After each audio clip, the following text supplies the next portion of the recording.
क्या अविनाश दुबे आने वाले चुनाव में ताल ठोक सकते हैं क्या? रोजी रोटी नहीं चलेगी, मंदिरों से पेट नहीं भरेगा। मंदिर तो ठीक है, हमारे धर्म की रक्षा करना, धर्म को आगे बढ़ाना बहुत अच्छी बात है, लेकिन रोजगार के मुद्दे पे भी आगे आना होगा। स्वतः रोजगार करना चाह रहा, उसके लिए हमारी पार्टी उसको तमाम फंड्स भी दे रही है, बैंक से लोन भी दे रही है, तमाम योजनाएं भी चल रही है। आज का युवा सरकारी नौकरी की तरफ मेरे उत्तर प्रदेश में आने वाले साल में चुनाव है। सारे नेता सत्ता के चाह में चुनावी मैदान में ताल ठोक रहे हैं। इस विषय पे बातचीत करने के लिए मेरे साथ भाजपा के वरिष्ठ नेता अविनाश दुबे जी हैं। सर, आपका बहुत बहुत स्वागत है। धन्यवाद। सर, आने वाले सालों में उत्तर प्रदेश में चुनाव है, सियासी सरगर्मी तेज हो गई है, सारे जो नेता हैं वो सियासी मैदान में कूद पड़े हैं, तो इस पे आपका क्या कहना है? आने वाले चुनाव में जो है मैदान में सब लोग ताल ठोक के उतरने वाले हैं। मेरा लगता है कि जो हमारा जो चुनाव होने वाला है उसमें जो चुनाव होगा उसका मेन मुद्दा यही रहेगा कि सनातन वर्सेस विधर्मियों के बीच में युद्ध होगा, क्योंकि अब ये खुल के। तो आप विधर्मी किसको कहना चाहे, आपका इशारा क्या? विधर्मी का जो भी हमारे सनातन धर्म का विरोध करता है, मेरा किसी एक संप्रदाय से या किसी भी संप्रदाय को मैं नहीं करना चाहता हूँ। विधर्मी मतलब वही होता है जो हमारे सनातन धर्म को मान सम्मान न करे, जो हमारे सनातन धर्म का अपमान करे, जो हमारे सनातन धर्म की मान मर्यादाएं हैं उसका उल्लंघन करे, उसको भंग करे, और सामाजिक रूप से, राजनीतिक रूप से और सांस्कृतिक रूप से जो उसको ध्वस्त करने का प्रयास करे, जो उसका मान मर्दन करने का प्रयास करे, वही विधर्मी है। तो सनातन बनाम विधर्मियों का चुनाव होने जा रहा है 2027 का। तो आने वाले चुनाव में भाजपा का क्या मुख्य मुद्दा क्या रहेगा? क्या सनातन ही धर्म में मुद्दा रहेगा या फिर शिक्षा भी मुद्दा रह सकता है? शिक्षा, रोजगार जो युवाओं के बीच में बड़ा प्रमुख मुद्दा है। सनातन धर्म की बात अगर आप करते हैं, सनातन धर्म अपने आप में ही शिक्षा का पर्याय है। सनातन धर्म ऐसा धर्म है जहां बिना शिक्षा के आप चल ही नहीं सकते। सनातन धर्म ऐसा धर्म है जो हर व्यक्ति को रोजगार देता है। आज युवा ये मुखर होकर सामने आ रहे हैं कि क्या मैं बस मंदिरों से मेरे रोजी रोटी नहीं चलेगी, मंदिरों से पेट नहीं भरेगा। मंदिर तो ठीक है, हमारे धर्म की रक्षा करना, धर्म को आगे बढ़ाना बहुत अच्छी बात है, लेकिन रोजगार के मुद्दे पे भी आगे आना होगा। मंदिर की परिभाषा को ठीक से समझना होगा युवाओं को। जो मंदिर को जो लोग समझते हैं कि केवल ये एक धर्म से जुड़ा हुआ वस्तु है, ऐसा नहीं है। जो अनादिकाल से मंदिर जो है सामाजिक व्यवस्था को चलाने का एक पर्याय रहा हुआ है।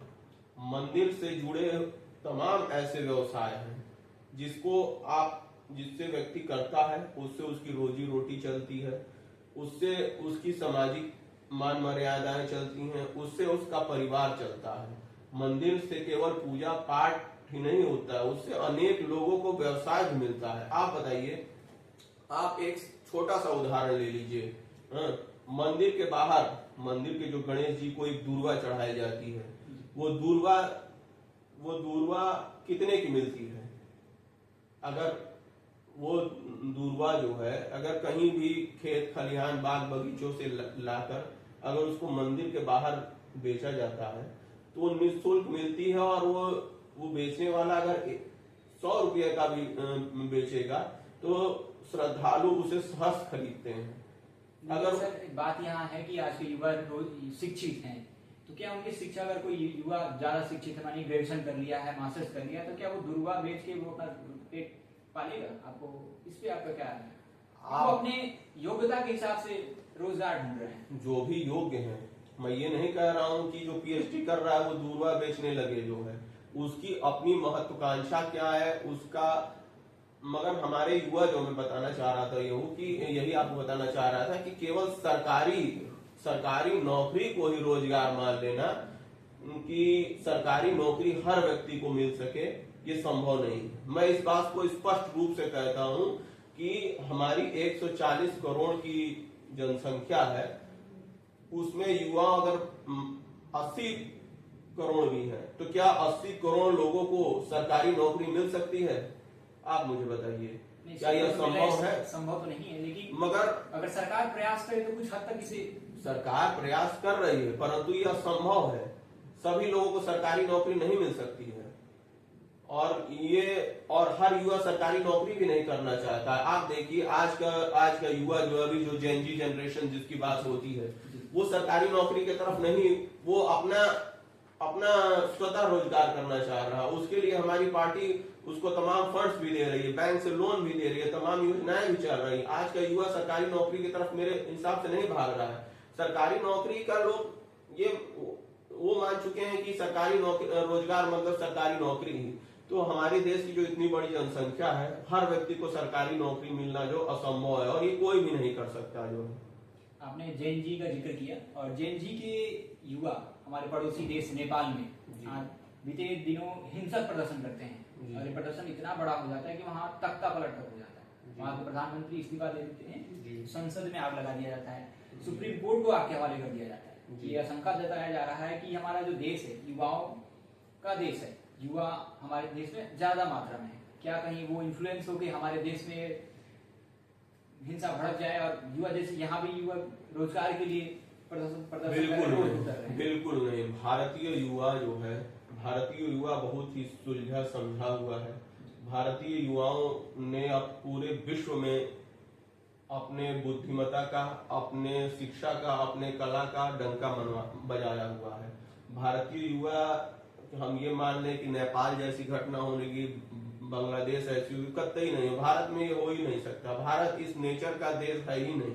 भारत शुरू से शांति प्रिय देश रहा है, शुरू से लोकतांत्रिक देश रहा है। हाँ, जहां हमारे हक और हकूक की बात होती है वहां तब हम लड़ाई लड़ते हैं, और हमारे देश में के युवा इस तरह से कभी नहीं कर सकते। जब उनकी किसी वो मांग करते हैं, अगर उनकी मांग लोकतांत्रिक रहती है तो हमारी सरकारें उनको मानती भी हैं, और हमारे देश के युवा इस तरह का कभी कोई कृत्य कर ही नहीं सकते। तो क्या ये हमारे युवा जो है मान सकते हैं कि आने वाले चुनाव में बीजेपी का मुख्य मुद्दा रोजगार और शिक्षा रहेगा? बीजेपी का हमेशा से ही बीजेपी का रोजगार और शिक्षा उसका मूल उद्देश्य रहा है। आप देखिए, पहले देश में कितने एम्स थे जो है, पहले देश में कितने आईआईटीज थे, पहले देश में कितने एनआईटीज थे, पहले देश में कितने आईआईएम थे। इन सबको बढ़ाने का कार्य किसने किया है? किस सरकार ने किया है?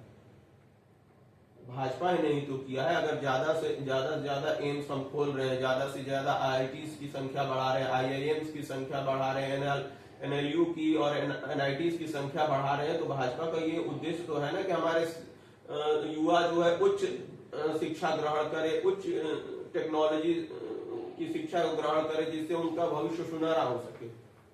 तो क्या ये माना जा सकता है कि हमारे जो वर्तमान मुख्यमंत्री हैं यही हमारे बीजेपी के चेहरा होंगे? अब ये पार्टी का हाईकमान का निर्णय का विषय है, इस पे मैं कुछ नहीं बता सकता। तो ये तो पार्टी की बात हुई, अब बात आप ही करते हैं। क्या अविनाश दुबे आने वाले चुनाव में ताल ठोक सकते हैं क्या? देखिए, मैं भारतीय जनता पार्टी के मूल सिद्धांत को मानने वाला व्यक्ति हूँ कि सेवा ही संगठन का सिद्धांत पे चलने वाला हूँ, और भारतीय जनता पार्टी का मैं एक अदना सा कार्यकर्ता हूँ। पार्टी मुझे जो जिम्मेदारी देगी उसको निस्वार्थ भाव से उसको मैं पूरा करूंगा। इसी मूल मंत्र को अपनाते हुए मैं शहर पश्चिमी विधानसभा में लगातार कार्य करता रहता हूँ, युवाओं से जुड़ा रहता हूँ, उनकी समस्याओं का समाधान करता हूँ। रोजगार के मुद्दे पे या कोई अन्य मामला है, हर कदम पे उनके साथ रहता हूँ। साथ ही साथ अपनी पार्टी की सांस्कृतिक विचारधारा से प्रेरित होकर लगातार सनातन धर्म से जुड़े हुए कार्यक्रमों को कराता रहता हूँ। पंडित अटल बिहारी वाजपेयी जो हमारे भारत रत्न पूर्व प्रधानमंत्री जी के जन्म दिवस 25 दिसंबर को मैं लगातार कार्यक्रम भी कराता रहता हूँ, और युवाओं को क्रिसमस जैसे त्योहारों को छोड़ के जो है अपने महान प्रधानमंत्री जिन्होंने हमारे देश के लिए इतना कुछ किया है, उनके जन्म दिवस के रूप में मनाने को प्रेरित करता हूं कि हम मनाने के बजाय हम अटल बिहारी वाजपेयी जी का जन्मदिन मनाएं जो है। तो शहर पश्चिम में कार्य करने का मतलब ये इशारा तो नहीं है कि आप शहर पश्चिम में आने वाले विधानसभा में ताल ठोक रहे हैं? देखिए, तो हर राजनीतिक व्यक्ति राजनीति जो करता है, संघर्ष करता है, उसकी इच्छा होती है कि वो चुनाव लड़े, मगर पार्टी मुझे जहां जैसी जिम्मेदारी देगी उस जिम्मेदारी को मैं पूरे तन मन धन से निभाऊंगा। तो अविनाश दुबे का ये इशारा भी है कि ये शहर पश्चिमी से अगर इन्हें मौका मिले तो ये चुनावी मैदान में उतर सकते हैं। तो ये अविनाश दुबे थे जो आने वाले चुनाव 2027 के बारे में अपना पक्ष रख रहे थे और ये बता रहे थे कि आने वाले चुनाव में भाजपा शिक्षा, रोजगार और गुंडा मुक्त उत्तर प्रदेश के मुद्दे पे चुनाव लड़ेगी। आप देख रहे थे द जॉर्नो टॉक, मैं हूं आपके साथ अभिषेक।